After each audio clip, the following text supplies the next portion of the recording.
Estás escuchando el canal educativo de podcasts del ciclo de grado superior de Gestión Forestal y del Medio Natural. Aquí encontrarás explicaciones claras y directas sobre los contenidos de cada módulo. Este episodio pertenece al módulo Gestión de Montes.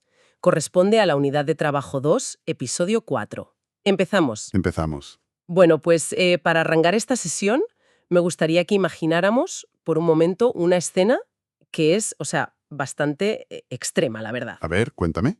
Pues imagínate que estamos colgados en una ladera volcánica. Uf, Sí, con una pendiente de vértigo, el sol pegando fuerte y tenemos un barrón de acero pesadísimo en las manos. madre mía, solo de pensarlo ya cansa. Ya te digo. Y resulta que nuestra misión ahí es intentar hacer, a base de golpes, un agujero de 40 centímetros de profundidad en pura roca basáltica. Y todo esto para plantar un solo pinito, un pino minúsculo. Claro, visto así desde fuera parece pues un trabajo titánico, ¿no? Casi una locura. Totalmente. Pero hoy en nuestro análisis a fondo vamos a entender exactamente por qué los profesionales forestales llegan a estos extremos, ¿no? Y qué ciencia hay detrás de cada golpe en la tierra. Porque si hacemos memoria, en la sesión anterior vimos la gran división de los tratamientos selvícolas. Eso es. Vimos los que se hacen sobre la parte aérea del bosque, el vuelo, y los que se hacen sobre el suelo. Así que hoy la misión es sumergirnos exclusivamente en la tierra. Y me parece genial porque, para que le quede claro al alumnado desde el principio, la base técnica de todo lo que vamos a desgranar hoy proviene de un documento que es oro puro. Sí, Hablamos del texto elaborado por Manuel Ramos. del IES el Sobradillo, ¿verdad? Exacto, del IES El Sobradillo. Es el material de la unidad de trabajo número 2. Y lo verdaderamente valioso de estos apuntes no es solo la teoría forestal general, que, la podrías aplicar en cualquier bosque continental europeo, sino que aterriza directamente en las particularidades de las islas. Claro, en los suelos volcánicos canarios. Sí, porque a menudo presentan unas dificultades extremas. O sea, las reglas de la geología y de la biología cambian, pero drásticamente cuando hablamos del territorio canario. Totalmente. Pues mira, para arrancar con el bloque teórico, me gustaría plantear una analogía para quien nos escuche. Cuando pensamos en construir un rascacielos, ningún arquitecto se pone a levantar muros sin antes haber hecho un estudio geotécnico y haber vertido unos cimientos de hormigón perfectos. Lógico, si la base falla, se cae todo. Terrestre. Fíjate que esa analogía de los cimientos nos viene perfecta para entender la primera de las 3 grandes finalidades de los tratamientos sobre el suelo. Que sería la preparación del terreno, ¿no? Eso es, la preparación en sí misma. Hay que ponerse en el lugar, en el escenario al que se enfrenta una pequeña planta de vivero cuando la llevamos al monte. Ya sea para una repoblación forestal normal o para restaurar un área que viene de un incendio. Que suele estar arrasada. Claro. Sus primeros años de vida son críticos, o sea, es una carrera absoluta por la supervivencia. Ya. Y a menudo me imagino que se encuentra con un terreno abandonado, tal vez, o un antiguo cultivo. Un cultivo muy pisoteado, sí, con el suelo compactado que parece asfalto. Madre mía. O con un exceso de piedras tremendo, sin estructura orgánica, o peor aún, rodeada de una vegetación competidora feroz que le va a robar hasta la última gota de agua. O sea, maleza que ya estaba allí y que dice, esta agua es mía. Exacto. Entonces, la preparación busca resolver o al menos atenuar todos estos problemas físicos antes de que la raíz de nuestra planta toque la tierra. Vale, entiendo lo de hacer espacio y aflojar la tierra para que la raíz pueda, penetrar. Pero si pensamos en ese suelo volcánico muy joven del que hablábamos antes, que, básicamente es roca triturada o ceniza. Sí, picón. Eso, a picón. Pues deduzco que a esa planta no solo le falta espacio físico, sino alimento, ¿no? Porque no hay nutrientes. ¿Hay alguna manera de intervenir para inyectarle vida o nutrientes a ese suelo antes de plantar? Y ahí es donde entra precisamente la segunda finalidad, que es la mejora del suelo. O sea, ya no se trata de una simple cuestión mecánica de hacer un hueco con el barrón, Ajá. sino de alterar las propiedades intrínsecas de esa tierra. Hablamos de intervenciones que modifican la física, la química o incluso la biología del sustrato. Vale. Ponme algún ejemplo práctico para que el alumnado lo visualice. Pues mira, si el suelo es demasiado ácido, se corrige el pH. Si hay carencias evidentes, se aportan nutrientes. Si resulta que el suelo es una arcilla pesada que retiene demasiada agua y ahoga las raíces, Se encharca, claro. exacto, pues se instalan sistemas para mejorar el drenaje, o al revés. Imagínate que hay unas capas internas impermeables que actúan como un muro para las raíces. Y no les dejan bajar. Eso es, pues hay que romperlas y, ojo, un dato que suele sorprender mucho en clase. Esto no es algo que se haga solo para plantas jóvenes. Ah, no. ¿Qué va? Estas mejoras físico-químicas también se aplican en masas forestales adultas. Bosques que a lo mejor llevan décadas plantados, pero que de repente muestran síntomas de estancamiento. Ostras, claro, porque han agotado los recursos de la zona. Exactamente. Entonces los técnicos forestales actúan a veces como médicos rehabilitadores de un bosque adulto, dándoles empujón que necesita. Qué interesante. Vale, pues tenemos la preparación y la mejora. Nos falta la tercera finalidad, que, dadas las características de nuestro territorio, sospecho que tiene que ver con evitar que la montaña entera se nos venga abajo. Has dado en el clavo. La tercera es la conservación del suelo, que en esencia es la guerra perpetua contra la erosión. Y vamos, en el contexto de Canarias, esto es un asunto de vida o muerte para el ecosistema. Claro, con los barrancos que tenemos. Imagínate, laderas con pendientes fortísimas y suelos de origen volcánico que son súper jóvenes y tienen poquísima cohesión. Si a esta geografía tú le sumas el clima, Periodos de sequía larguísimos y de repente te cae una tromba de agua. las gotas frías, exacto, el riesgo de que el suelo desaparezca, literalmente arrastrado por el agua, es altísimo. Y esto se agrava muchísimo tras un incendio o después de tratamientos selvícolas intensos. Como las cortas o los desbroces que dejan la tierra desnuda temporalmente. Efectivamente. Por eso implementar técnicas de conservación es una prioridad absoluta. O sea, hablamos de construir fajinas. Que las fajinas, para quien no lo sepa, son estas barreras hechas con ramas entrelazadas, ¿verdad? Eso es, ramas entrelazadas puestas en horizontal en la ladera. También se usan albarradas de piedra o pequeños diques para retener los sedimentos. Todo para que la montaña no se quede en la roca viva, vamos. Vale, me queda clarísimo el porqué. Pero claro, ahora la gente que nos oye se estará preguntando el cómo. Porque, a ver, yo cuando paseo por las afueras de un pueblo y veo campos de cultivo, veo a los tractores agrícolas trabajando. Sí. Entran, meten el arado, voltean absolutamente toda la tierra de la parcela, la dejan muy lidita, uniforme y lista para sembrar. Entonces, la pregunta del millón es, ¿por qué en el monte no metemos simplemente un buen tractor forestal, lo aramos todo de arriba abajo y nos dejamos de complicaciones y de picar piedra a mano? Ay, la pregunta del millón, sí. Pero la diferencia radica en los objetivos ecológicos y también económicos a largo plazo. A ver, el laboreo agrícola y el forestal son conceptos, o sea, radicalmente opuestos. A ver, La agricultura intensiva busca una preparación total y uniforme de toda la superficie. Sin embargo, en la silvicultura, el laboreo es casi siempre localizado. quirúrgico casi. Exacto. Localizado por puntos. Los técnicos actúan única y exclusivamente en el lugar exacto donde va a ir cada planta, o como mucho en fajas en líneas concretas siguiendo las curvas de nivel. Claro, porque si un tractor arara toda la ladera de un monte, estaríamos dejando miles de metros de tierra desnuda. Desestructurada completamente y a merced de la lluvia. Vamos, la erosión sería catastrófica en el siguiente invierno. Ya. Además, piénsalo a nivel de cuesques, meter maquinaria pesada para remover toda una montaña entera es inasumible. Por eso la regla es buscar la máxima eficiencia con el mínimo impacto ecológico. Así que nada de pasar el arado por toda la ladera. Se trata de abrir la tierra solo donde hace falta. Y hablando de técnicas mecánicas concretas, los apuntes de Ramos detallan 4 principales. La primera que me llama la atención es el subsolado. ¿El subsolado? Sí, Sí, por lo bestia y profunda que es. ¿Cómo funciona exactamente esta máquina? pues mira, a nivel mecánico es bastante impresionante. Se utiliza un implemento que se llama lógicamente subsolador, que es como una enorme garra, o una púa de acero macizo gigante que va enganchada a la parte trasera de un tractor de mucha potencia. ¿Vale? Y a medida que el tractor avanza, esta garra penetra en la tierra a una profundidad de entre 50 y 80 centímetros. ¡Ostras! Casi 1 metro. Casi nada. Y lo que hace es ir rasgando el suelo, creando una grieta vertical muy profunda, pero ojo sin voltear los horizontes de la tierra. O sea, no saca la tierra del fondo hacia arriba. Vale, a ver si lo entiendo. Es como, para visualizarlo, como cuando haces incisiones profundas en un bizcocho para que entre el almíbar. ¿Anda? ¿Verdad? O sea, no rompes la forma del pastel, no sacas la miga para afuera ni destrozas la parte de arriba, pero por dentro has creado unos canales por donde el líquido, en este caso el agua y las raíces, pueden bajar al fondo. Pues me parece una analogía brillante, ¿sí? Ilustra la mecánica a la perfección. Y fíjate, nos sirve para entender lo que pasa bajo tierra. En suelos continentales, que son muy evolucionados y ricos en arcillas, esas arcillas actúan como pegamento y la grieta se mantiene estable. Ya, pero en Canarias no tenemos ese tipo de suelo, no. Ahí quería llegar.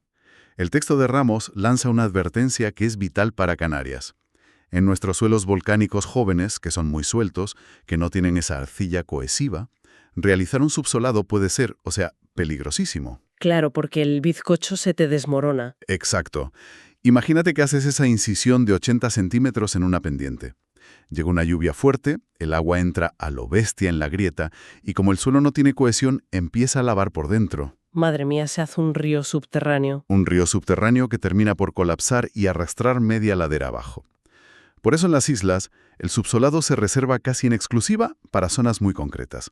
Zonas bajas, tierras llancitas, que eran antiguos cultivos agrícolas y que están súper compactadas por los tractores.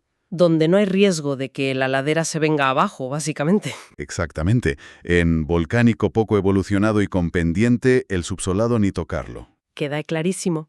Pues pasemos a la segunda técnica, que es la más universal, la que todo el mundo asocia con plantar un árbol, el hallado. El clásico hallado, que es sencillamente abrir el hoyo individual para la planta. ¿Y qué tamaño suele tener eso? Pues las dimensiones estándar en el sector forestal, según los apuntes, suelen ser de 40 por 40 por 40 centímetros. A ver, esto en la península ibérica o en zonas muy llanas se hace a menudo con máquinas. ¿Con una retroexcavadora pequeña o algo así? Sí, halladoras acopladas al tractor que van haciendo los agujeros en serie y súper rápido. Pero claro, la orografía canaria impone sus propias reglas, como siempre. Ya, es que meter un tractor ahí. Imposible. Por la fortísima pendiente y la increíble cantidad de afloramientos rocosos, el aullado mecánico suele ser inviable. Así que el aullado manual es el rey indiscutible. Volvemos a la imagen del principio. El pobre operario con la azada o con el barrón, golpeando la piedra a pleno sol. Tiene que ser demoledor, de verdad. Es de una dureza extrema. Romper roca volcánica a base de pura fuerza humana exige un esfuerzo físico que tela. Y ojo, que la situación a veces es tan al límite que el terreno es roca viva sin apenas tierra suelta. ¿Y ahí qué haces si no puedes picar? Pues en esos casos, el hoyo ni siquiera se excava, se construye. ¿Cómo? ¿Que se construye? Sí, o sea, los operarios buscan huecos naturales o grietas grandecitas entre los bloques de piedra y rellenan esos espacios con tierra vegetal que se trae de fuera, muchas veces acarreada a mano en sacos o con mulas monte arriba. ¡Qué barbaridad! O sea, creas tú la maceta entre las rocas, literalmente. Eso es, para que el pequeño pino tenga un mínimo sustrato donde empezar su vida. Es que hay un esfuerzo detrás de cada árbol de las islas que no somos conscientes. Bueno, llevamos el subsolado y el ayollado. La tercera técnica son los aterrazados. Las terrazas. Las famosas terrazas. Que quien haya viajado por Canarias, o bueno, también por el Levante, seguro que ha visto esas laderas cortadas en enormes escalones, que parecen como escaleras gigantes para gigantes, verdes, esculpidas en la montaña. Sí, exacto. El aterrazado es una modificación drástica, pero drástica, de la topografía original de la ladera. Consiste en excavar y mover volúmenes inmensos de tierra para crear plataformas horizontales súper anchas. Y esto se hacía para frenar el agua, ¿no? Ese es el objetivo mecánico, romper la continuidad de la pendiente. Cuando el agua baja por la ladera a muchísima velocidad, choca contra estos escalones planos, pierde toda la energía y en lugar de arrastrar la tierra, pues se infiltra lentamente en el subsuelo. Ya. Y hay que entender el contexto histórico de esto, porque entre los años 50 y los 80, en Canarias y en otras partes de España, se usaron de forma masiva. O sea, se abrieron miles de kilómetros de terrazas usando maquinaria súper pesada. E incluso explosivos en algunos sitios, he oído yo. Sí, dinamita pura. Porque el país tenía una crisis de erosión extrema. Necesitaban frenar la pérdida de suelo y proteger los embalses y los pueblos que estaban aguas abajo a toda costa. Claro, suena a situación de emergencia, pero si miramos ahora a nuestro alrededor, en la actualidad ya casi no se ven obras nuevas de este tipo. Y yo me pregunto, Si funcionaban tan bien para parar el agua y que los bosques arraigaran, ¿por qué la ingeniería forestal actual ya no hace terrazas gigantes? Pues porque la cicatriz paisajística y el daño ecológico colateral son brutales. A ver, para hacer una terraza ancha en una ladera pronunciada, la excavadora tiene que arrancar toneladas de tierra. Destruyes la montaña. Destruyes por completo el perfil natural del suelo, eliminas de cuajo cualquier resto de vegetación nativa. Vamos, que hoy en día, con la sensibilidad ambiental y la legislación que tenemos, el aterrazado masivo se considera demasiado agresivo. Ya, claro, el impacto visual es tremendo. Tremendo. Su uso ha quedado súper restringido, solo para situaciones verdaderamente críticas, donde el riesgo de desprendimientos o de perder la ladera es tan inminente que no te queda otra alternativa. Una solución a la desesperada.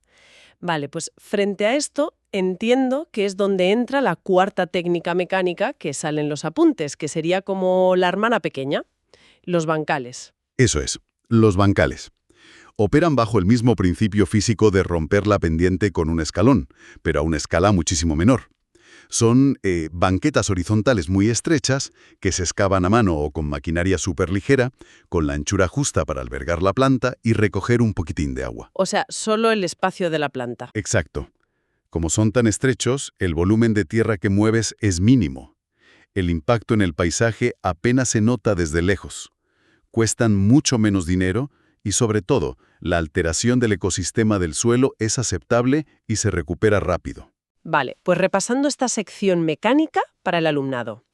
Tenemos el tractor con la garra profunda del subsolado, el pico y pala del aullado manual, las inmensas escaleras de las terrazas históricas y los discretos escaloncitos de los bancales.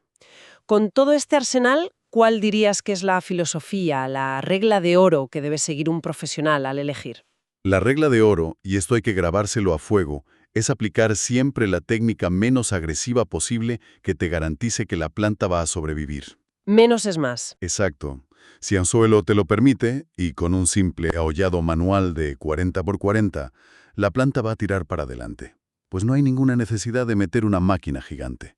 Solo subes de intensidad cuando el terreno te obliga a ello. Me encanta. Es una filosofía de máximo respeto al monte. Bueno, demos un paso más allá en nuestra charla. Supongamos que hemos hecho las cosas bien. Tenemos nuestro hallado manual perfecto en la ladera. Pero ahora miramos la tierra que hemos sacado del agujero y resulta que, no sé, es un polvo inerte sin materia orgánica o es tan porosa que el agua se cuela como si nada. Aquí es donde entramos en el epígrafe de las mejoras físico-químicas. ¿Cómo actuamos si la química base del suelo juega en nuestra contra? A ver, cuando el suelo tiene deficiencias químicas graves es imperativo meter mano. Y uno de los parámetros clave que los forestales miran con lupa es el pH. ¿La acidez o alcalinidad? Eso es. El pH es fundamental porque, para que te hagas una idea, actúa como un cerrojo para los nutrientes. O sea, si el pH es extremo, los minerales pueden estar ahí, en la tierra, pero la raíz no puede absorberlos, porque están bloqueados. ¡Ostras! Claro, el alimento está, pero no pueden comerlo. Tal cual. Entonces, si tenemos un suelo demasiado ácido, que es un problema muy frecuente en algunos de nuestros montes, se aplican enmiendas calizas. Se esparce caliza molida o dolomita para subir el pH y desbloquear la despensa, por así decirlo. ¿Y si fuera al revés? Si fuera un suelo excesivamente alcalino o básico, pues se usarían enmiendas acidificantes como el azufre.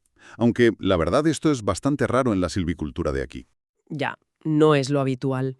Pero mira, volvamos a poner el foco en el gran reto de nuestro territorio. El suelo volcánico joven, que al ser tan reciente geológicamente, pues tiene un comportamiento rarísimo con el agua. ¿Qué le pasa exactamente a nivel físico y cómo se arregla esto? Pues mira, el gran desafío del suelo volcánico reciente es que tiene una característica que es a la vez su mayor virtud y su peor defecto. Tiene un drenaje espectacular. Claro, el agua pasa sola. Claro, al ser partículas gruesas, el famoso lapilli o picón, no tiene arcillas finas ni materia orgánica que actúe como esponja. Es literalmente un colador. Un colador, me lo imagino. Si llueve, el agua se filtra a toda velocidad hacia los acuíferos subterráneos, lo cual está genial para que no haya inundaciones en superficie. Pero la capacidad de retener esa humedad arriba, en los primeros centímetros donde está la raíz del pinito recién plantado, es nula. Cero. Claro, la planta se muere de sed aunque haya llovido ayer. Exactamente. Entonces, para solucionar esto, la técnica exige una doble actuación. Primero, se aporta materia orgánica compostada y se mezcla muy bien con la tierra que va a rellenar el hoyo, para crear artificialmente esa esponja. Vale, el compost. Y segundo, se recurre a una técnica que es el santo grial en estos casos, que es el acolchado, o en inglés mulching. El famoso acolchado, que a mí siempre me ha gustado explicarlo como si le pusiéramos una gruesa manta de invierno al suelo. Sí, sí. O sea, colocas una capa superficial de restos vegetales, pues paja o corteza de pino triturada o acículas secas, formando un círculo alrededor del tallito de la planta. Exacto. Y esa manta actúa como un escudo térmico que bloquea los rayos del sol abrasador, impidiendo que el sol evapore la poca agüita que nuestro compost ha logrado retener. Es que lo has descrito perfecto. Es una barrera física contra la evaporación.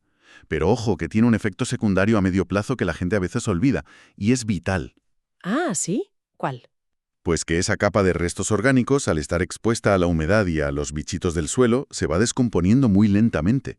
Y a medida que se pudre, va liberando nutrientes y va incorporando materia orgánica natural a las capas de arriba. Ah, o sea que mejora la estructura del suelo año tras año, sin tener que hacer nada más. De forma totalmente natural y continuada, ¿sí? ¡Qué maravilla! Vale, pues tenemos el agua asegurada con el compost y nuestra manta de acolchado. Pero ahora hablemos de minerales, de las vitaminas puras y duras de la planta. Y aquí hay algo que me fascina del trabajo de campo de los forestales, que es la capacidad de hacer diagnósticos solo mirando. O sea, las plantas no hablan, pero el manual de Ramos explica cómo el bosque literalmente cambia de color para pedir auxilio, como un semáforo de colores. El semáforo nutricional, sí, es una de las habilidades más bonitas de aprender.